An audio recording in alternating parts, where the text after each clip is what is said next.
La entrevista.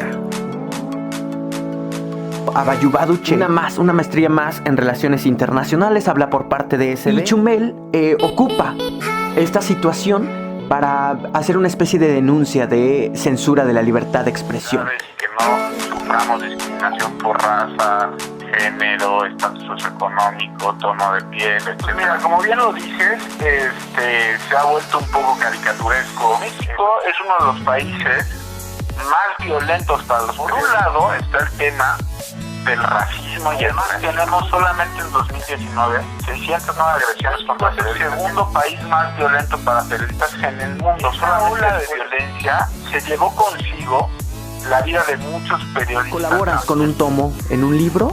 ¿Nos puedes platicar un poquito? Nos acompañarán diversos académicos, estará con nosotros José Woldenberg, Héctor Aguilar Camino, nos burla contra la corrupción y la impunidad, que es la editora de este libro. Y después tendremos una serie de presentaciones por la vía pública que nos han hecho el favor de presentar el libro. Bien, pues ojalá que también podamos tener una charla sobre esto. Seguro que la serie de tomos que escribimos un conjunto de autores sobre el dinero ilegal y elecciones en Puebla, ¿no? Hacemos un análisis. Recuerda que todos los días de lunes a viernes tenemos una entrevista con invitados especiales. Gracias. La entrevista.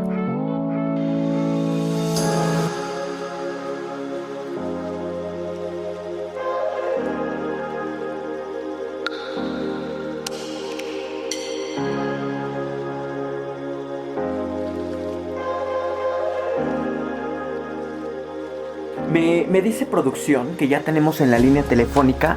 Le agradezco enormemente y me da muchísimo gusto además porque tiene mucho tiempo que no platicamos, a mi estimado Abayubá Duché.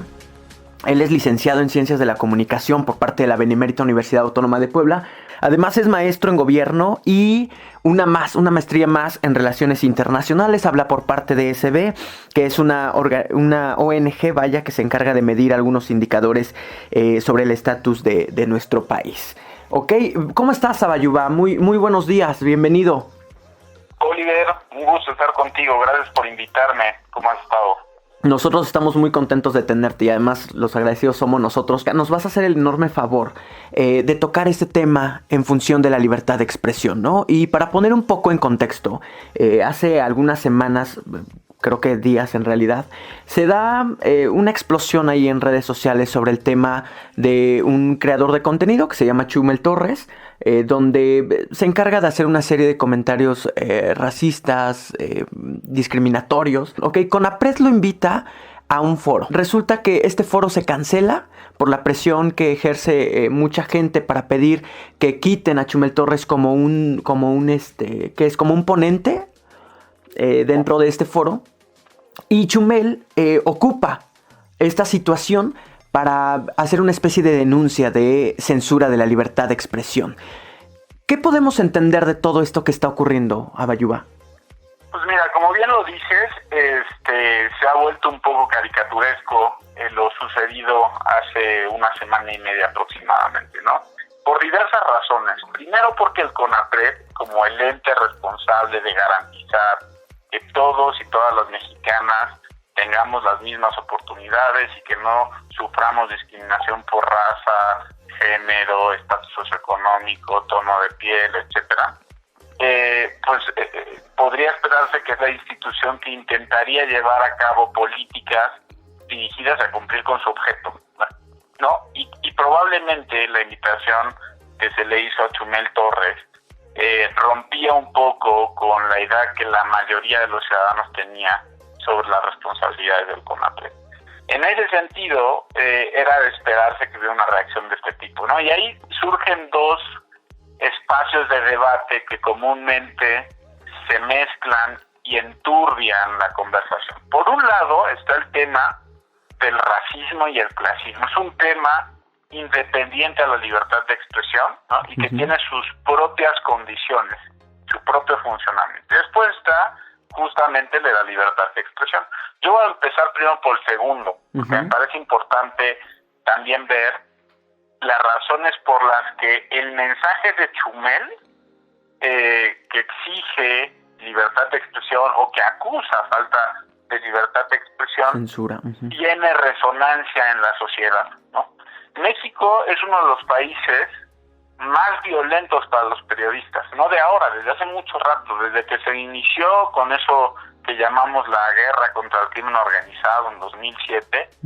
El nivel de homicidios en México escaló dramáticamente. Pasamos de 7 homicidios por cada 100,000 habitantes hasta 28 homicidios por cada 100,000 habitantes hoy, en 2020, ¿no? Esa ola de violencia se llevó consigo la vida de muchos periodistas también. Nada más para que tengas una idea. México es el segundo país más violento para periodistas en el mundo, solamente después de Siria. Sí, claro. Algunos indicadores relevantes es que desde 2018, diciembre de 2018, cuando el presidente Andrés Manuel López Obrador toma protesta, hasta la actualidad, es decir, en 19 meses de gobierno, se han asesinado a 13 periodistas. Ningún país tiene ese registro, ¿no? Ese inicio de gobierno es demasiado violento. Aunque Enrique Peña Nieto tuvo el año más violento para los periodistas, que fue 2017, el inicio, o sea, si agarramos los primeros 19 meses de cada presidente desde el 2000 acá, el de Andrés Manuel es el más violento. Además, tenemos solamente en 2019 609 agresiones contra periodistas, que es el doble, casi el doble, de los números que tuvimos como agresiones contra periodistas en 2013, primer año de Enrique Peña Nieto, ¿no? Es decir, en ese contexto es fácil comprar la idea de que no hay libertad de expresión. Además de que ha habido una estrategia consistente desde el Estado mexicano para comprar las voces más importantes de este país, ¿no?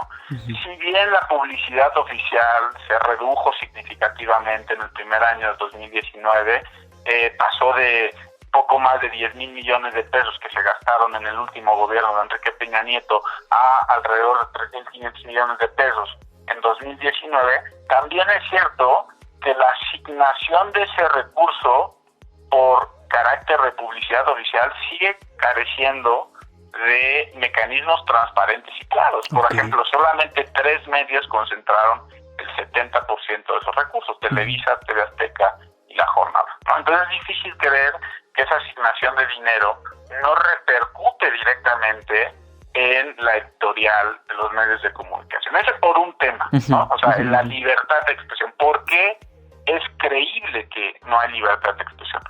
Pero después está el tema interesante, que era el tema, igual de interesante, que era el del foro, ¿no? Que era el racismo y el clasismo.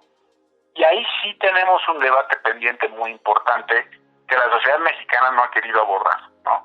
Te doy unos datos muy rápido. Por favor. En México, ser moreno, o sea, tener el tono de piel moreno, te da significativa y sistemáticamente menos oportunidades que ser blanco. 1 de cada 3 personas blancas nacen en familias que pertenecen a la cuarta parte de este país.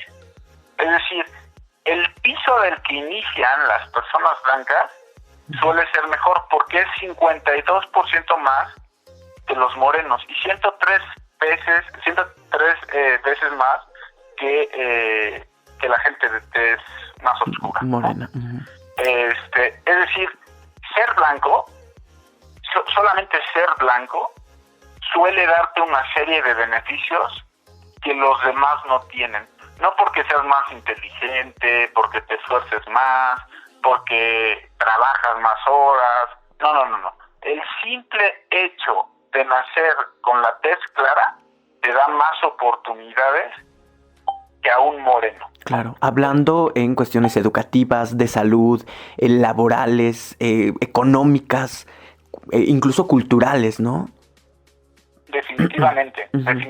Por ejemplo, el 25% de los blancos tiene educación superior, solamente el 19% de los morenos, ¿no?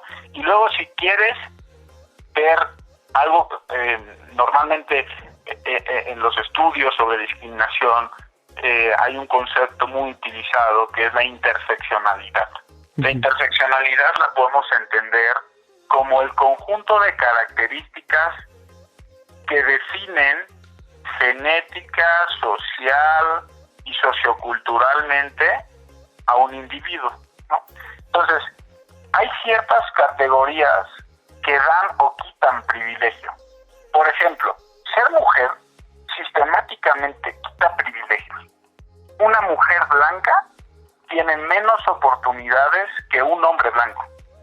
Llega menos veces a la educación superior que un hombre blanco. Y los dos son blancos. ¿No? Entonces, hay otras categorías que pueden sumar o restar privilegio. Pero ojo, una mujer blanca tiene sistemáticamente más oportunidades que un hombre indígena.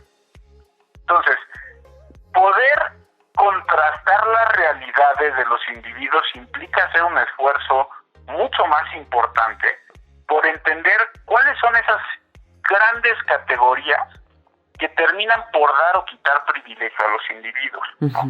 Ese concepto de interseccionalidad es crucial, porque si no hacemos un análisis completo, integral, sobre la realidad de las personas y solamente ocupamos una categoría para intentar explicar la vida de los individuos, nos quedamos cortos. La realidad es mucho más complejo que eso. Ok, oye, ahora, en función, yo creo que de hecho hubiéramos arrancado desde, justamente con la pregunta que te voy a hacer, ¿qué es la libertad de expresión, Abayuba? ¿Cómo podemos entenderla? ¿Cómo sabemos qué es la libertad de expresión?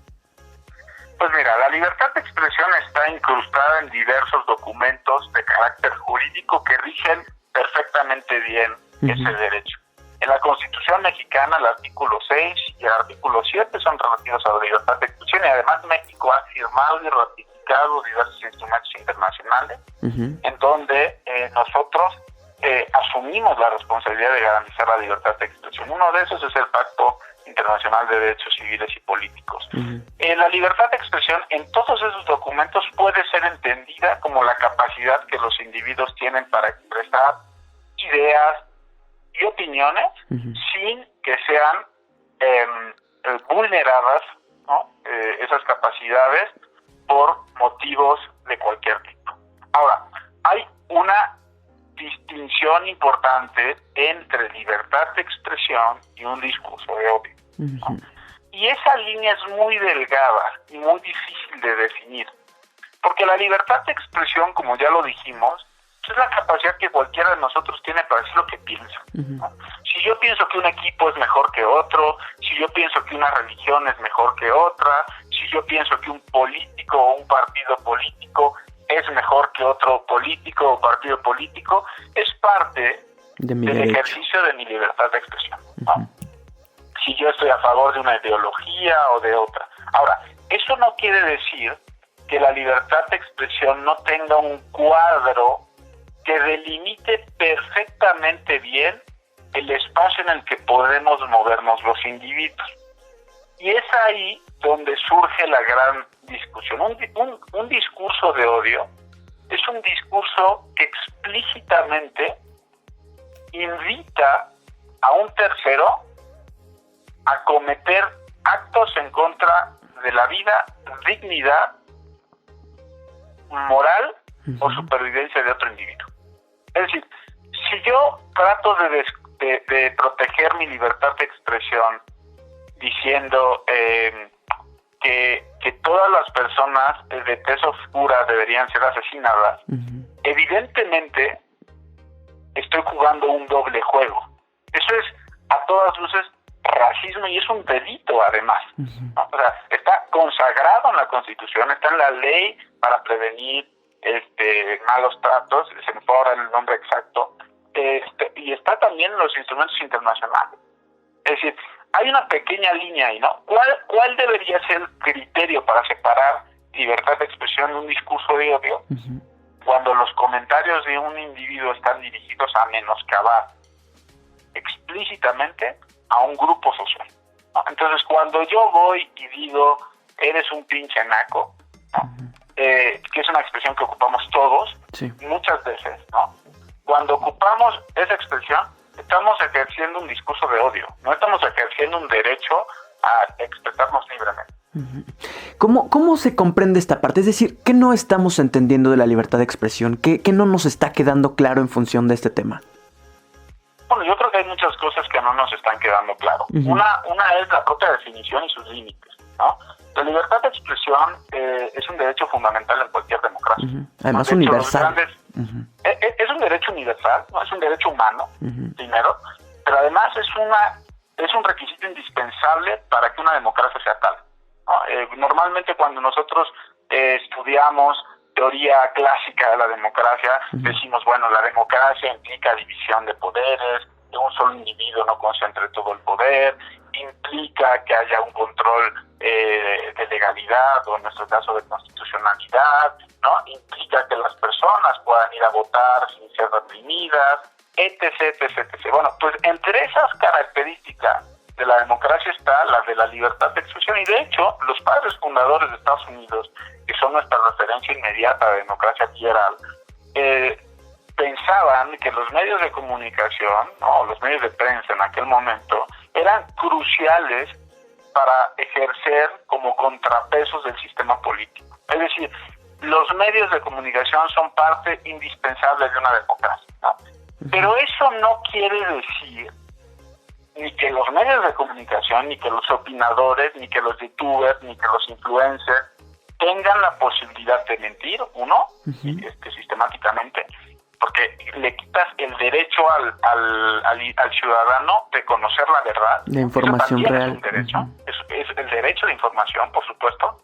Y dos, porque vulneras una serie de derechos que deben ser igualmente protegidos, ¿no? Entonces, eso no se ha entendido. Los medios de comunicación, los periodistas y muchos influencers o youtubers no han entendido que su derecho a expresarse debe ser garantizado en los mismos términos que se garantiza el derecho de los ciudadanos a conocer la verdad y el derecho de cualquier persona a vivir libre de discriminación. Y eso es crucial, ¿no? Y creo que Chumel Torres, que debo ser totalmente honesto, o sea, yo no quiero hablar ni a favor ni en contra de Chumel, no lo conozco personalmente, probablemente es un gran comunicador en muchas cosas, pero sistemáticamente era una persona que hacía apología de la discriminación y el racismo, ¿no? Y en ese sentido, yo creo que no se vale ocupar banderas de forma tan sencilla, ¿no? Para intentar proteger discursos tan peligrosos. Ahora, si me dejas, Oliver, hacer una tercera reflexión, es ¿hasta qué punto es valioso que puntos divergentes se encuentren en un escenario y puedan discutir? Yo creo que hubiera sido interesante, a pesar de todo, Yo no protejo de ninguna manera un discurso de odio proveniente de ninguna persona, incluido yo mismo, que todos los ciudadanos, todas las personas solemos tener discursos muy discriminatorios en México. Pero hubiera sido interesante en un foro tener posturas de ese tipo y contrastarlas con la realidad. Porque algo que sucede mucho en la sociedad mexicana, en todo el mundo, pero particularmente en la sociedad mexicana, es que las personas están acostumbradas a la cultura de la opinión y no la cultura de la argumentación. Entonces, si hubieran exigido a Chumel en un escenario de ese tipo, con especialistas, con personas que han tratado el tema de la discriminación durante mucho tiempo, ¿no? Lo hubieran obligado a ver la realidad tal cual es. Claro, a no él... hubiera sido tan sencillo para Chumel moverse en ese espacio. Claro, a él y a... Incluso, vaya, tiene una gran audiencia. Mucha gente lo iba a ver justamente en el foro. Digo, el foro se realizó, ¿no? Al final del cuento. Pero el punto es que mucha gente lo iba a ver y mucha gente que no tiene información, que el único filtro de información que tiene es Chumel, pues también iban a ver esta confrontación que podía él tener, ¿no? Y probablemente uno que otro 20 le podía caer a la audiencia que él va teniendo. Porque además... hemos visto, o al menos yo me he metido mucho a redes sociales, he visto a la gente que defiende, que lo defiende en esta estructura de información, pues, lo defiende utilizando los mismos argumentos que él utiliza, ¿no? Argumentos racistas, burlones, clasistas, además, vaya, basándose o escudándose en la comedia, ¿no? Que es como, es nuestra comedia, es la comedia de nuestro país. Hace unas semanas venía alguien aquí a hablarnos, a explicarnos poco más o menos un tema similar al que estamos tocando en este momento, pero hablábamos sobre el hecho de la opinión de algunas personas que piensan que debería de regularse, por ejemplo, las redes sociales o los medios de comunicación o varias cosas, ¿no? Y nosotros decíamos, lo decía yo de manera muy en particular, decía es que de que haya mucha libertad de expresión a que no haya nada de libertad de expresión o que haya una libertad regulada, pues que haya mucha, ¿no? Definitivamente, o sea, yo creo que siempre es mejor tener un debate sobre expresiones extra que se tuvieron que sobre expresiones que nunca lograron a consolidarse, ¿no? Entonces yo soy de la misma idea. Además de que debemos ser conscientes que la revolución digital que nuestra generación vivió, pues ha puesto nuevas reglas del juego y hay que entender esas nuevas reglas del juego. Y yo creo y soy de los defensores de que parte de esas reglas del juego incluyen tener que aceptar una diversidad de opiniones que pueden estar en contra de lo que nosotros creemos, ¿no? Eso no quiere decir, yo soy muy enfático ahí también, que se permita cometer delitos en la red, ¿no? O sea, acosar personas por la red no es libertad de expresión, ¿no? Generar expresiones de odio en la red no es libertad de expresión. No sé exactamente quién sea el responsable de dirimir esas cuestiones o de tomar las acciones pertinentes, ¿no? Yo sigo creyendo que las redes sociales son las responsables de controlar lo que sucede dentro de ellas mismas, ¿no? Facebook tiene un protocolo muy claro, ¿no? Twitter también. Twitter lo tiene, claro. Incluso, en una de las noticias más importantes del mes pasado, congeló un tuit del presidente de los Estados Unidos, ¿no? Y no lo borró, lo dejó congelado como una muestra de discriminación sistemática que se vive en los Estados Unidos. En el momento en el que George Floyd fue asesinado brutalmente por un policía, el presidente de los Estados Unidos dijo que en caso de que los manifestantes siguieran siendo violentos, él mandaría al ejército a dispararles, ¿no? Y ese fue considerado por Twitter como un discurso de odio. Entonces, a mí me parece que las redes sociales deben asumir su responsabilidad de empezar a poner orden en sus propias plataformas. Son los creadores de las plataformas. Sí. Ahora, no estoy de acuerdo, o no en principio, que el Estado empiece a asumir esa responsabilidad porque tiene una connotación mucho más peligrosa. Otro dato interesante, el 50% de las agresiones contra periodistas son por parte de funcionarios públicos. Es decir, el Estado es el principal violentador de la libertad de expresión en México. Entonces, darle la cualidad al Estado de decir qué se puede y qué no se puede decir en las redes sociales me parece que es muy peligroso. ¿Cuál crees tú que sea, por ejemplo, nuestra obligación en función de la libertad de expresión? Quizá nosotros, tú, un servidor, nosotros que nos movemos en un medio un poco más, de comunicación público, por decirlo de alguna manera, quizá lo tengamos un poquito claro. Pero aquellos que se dedican, por ejemplo, que quieren llegar a su casa y opinar en función de todos los temas que ven en redes sociales, en todos, están en su derecho de hacerlo, pero ¿hasta qué punto de verdad tendríamos que entender que no es necesario opinar de todo? Quizás solamente informarnos, crear una idea en nuestras mentes, ponerlo en debate en nuestras familias, pero ¿cuál crees que sea nuestra obligación? Pues mira, yo creo que lo que dices es una de las partes más importantes de esta historia, ¿no? Las personas tenemos la libertad de expresarnos y de opinar sobre una diversidad de temas, ¿no? Pero siempre es mejor hacerlo de manera informada. Pasar nuevamente de la cultura de la opinión simple y ramplona a la cultura de la argumentación, que implica un esfuerzo mayor, ¿no? De tener información verificada, de adquirir conocimientos relevantes en el tema y a partir de eso formular una serie de criterios que permitan acercarnos a determinado fenómeno de una manera más profesional o por lo menos más respetable, ¿no? Yeah. Yo creo que es algo importante, ¿no? México tendrá que transitar hacia ese lugar en algún momento. no se ve fácil la transición porque estamos en una era de las fake news, ¿no? Donde de la posverdad, donde cualquiera puede decir lo que quiera sin necesidad de verificarlo, donde la velocidad de la información hace que una idea completamente falsa pueda diseminarse por grandes grupos poblacionales, entonces es realmente complicado lo que está sucediendo, es parte de la transición digital que estamos viviendo, ¿no? Pero indefinidamente, pues en algún momento tendremos que pasar de la cultura de la opinión a la cultura de la argumentación. O sea, es indispensable elevar el nivel del debate, porque el nivel del debate que tiene una sociedad impacta directamente en los niveles de democracia que tiene un país, ¿no? Cuando uno exige a sus representantes tomar ciertas decisiones, debe estar consciente que las decisiones que está exigiendo se tomen son las correctas.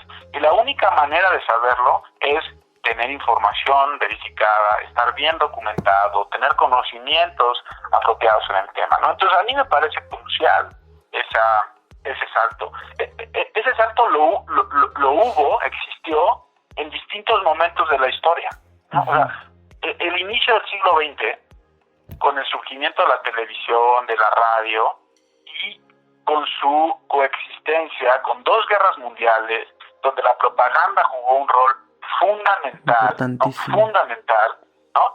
Tuvo que transitar nuevamente de la opinión a la argumentación. El costo fue altísimo en ese momento, ¿no? Fueron millones de vidas, fue un discurso de odio desde el poder, ¿no? que ponía a un grupo social por encima de otros, supuestamente racionalizado, supuestamente haciendo ejercicio de su libertad de expresión, etcétera, pero que en realidad era una simple opinión absurda, ¿no? Y tuvieron que pasar esas generaciones de la cultura de la opinión a la cultura de la argumentación. Y entonces vemos movimientos feministas vigorosos en el siglo XX, vemos movimientos raciales importantísimos en Estados Unidos y en Europa, y también movimientos obrero-patronales, ¿no? O incluso comunidad LGBT. Oye, pues yo te agradezco enormemente que nos hayas hecho el favor de este enlace telefónico. Ojalá que cuando ya termine pues esta pandemia, cuando regresemos a la nueva normalidad, te puedas dar una escapadita aquí a la cabina y que podamos platicarlo. Y si no, mientras, durante estos días, también establecer otros contactos telefónicos. Yo te agradezco enormemente. Leía ayer, creo que fue en Twitter o en Facebook, no me acuerdo, que colaboras con un tomo en un libro. ¿Nos puedes platicar un poquito, por favor? Claro que sí, claro que sí. Bueno, el martes creo que es 30, sale en la serie de tomos que escribimos un conjunto de autores sobre el dinero ilegal y elecciones en Puebla, ¿no? Hacemos un análisis muy rico, la verdad, sobre las elecciones a la gubernatura de Puebla en 2018 y en 2019. Yo personalmente, como decías, colaboro con un tomo donde hago un análisis estadístico en el que se demuestra el rol que los partidos políticos llamados satelitales juegan en las elecciones, ¿no? Normalmente uno cree que Morena sacó más votos, por ejemplo, que el PAN en Puebla en 2019, cosa que es falso. En realidad, Morena sacó menos votos, ¿no? Fueron los partidos satelitales adjuntos a este gran partido los que le dieron la victoria. Y viceversa, el PAN en 2018 gana la gubernatura gracias a los partidos satelitales. Entonces analizamos de una forma muy profunda el rol que estos partidos tienen, cómo se financian, dónde se mueven, cuál es su espacio geográfico de operación, por qué un partido que en una elección sacó 2 votos en una casilla, por qué la otra elección saca en esa misma casilla 400 votos, es decir, 11 meses después logra incrementar más de 1000% su votación, ¿no? O sea, son cosas muy interesantes que van a poder encontrar en el libro. Ojalá nos puedan acompañar en la presentación. Habrá varias. ¿Cuándo será? ¿Dónde? El martes 30, ¿no? El horario lo pueden confirmar ahí en la página de Puebla contra la corrupción y la impunidad, que es la editora de este libro. Y después tendremos una serie de presentaciones por el país, ¿no? Nos acompañarán diversos académicos, estará con nosotros José Woldenberg, Héctor Aguilar Camín y otros personajes de la vida pública que, bueno, nos han hecho el favor de presentar el libro. Bien, pues ojalá que también podamos tener una charla sobre esto en próximos días. Te mandaré un ejemplar para que lo tengas. Por favor, pues muy agradecidos contigo. Tu contacto, si alguien quiere ponerse en contacto contigo para, no sé, alguna asesoría, algo, lo que si quieren checar investigaciones pues mira, tuyas, lo que sea. Mis redes sociales están con mi nombre, Abayubá Duché, en Twitter, en Facebook, entonces ahí pueden contactarme en cualquier momento. Y si no directamente, pues a la página sd.com.mx y ahí también podemos estar en contacto. Anda, pues le voy a pedir también a producción si me ayuda a compartirlo en Twitter para que lo tengan. Oye, tu cumpleaños, domingo, ¿no? ¿Sábado? ¿Cuándo es? Pues ya se me acaba la juventud. Hasta los 29 años es la juventud, entonces me queda un año todavía. Bien. Pero sí, es mi cumpleaños. Felicidades. No podemos hacer fiestas ni grandes cosas, pero partir un pequeño pastel estás más que invitado y bueno, ojalá que este año sea bastante mejor para todos. No arrancó como queríamos, ¿no? O sea, la pandemia, el temblor, una serie de situaciones que ponen tensa a la gente, elevan el estrés social, pero ojalá que la segunda mitad del año sea mucho más apacible, más amable para todos. Ojalá, así será. Te agradezco bastante, un abrazo, muchas gracias.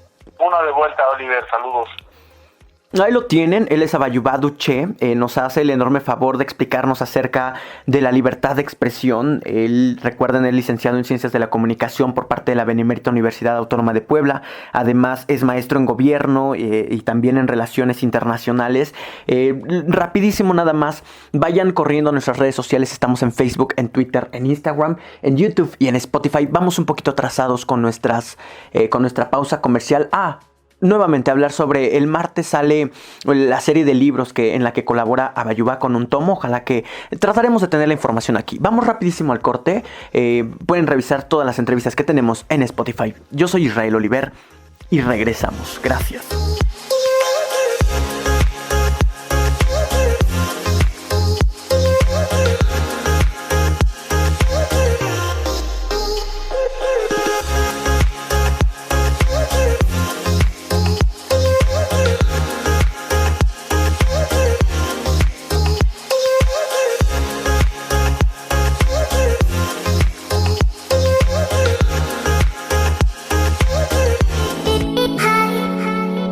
La entrevista. Toda la información de este programa está disponible en Facebook. Búscanos, Israel Oliver.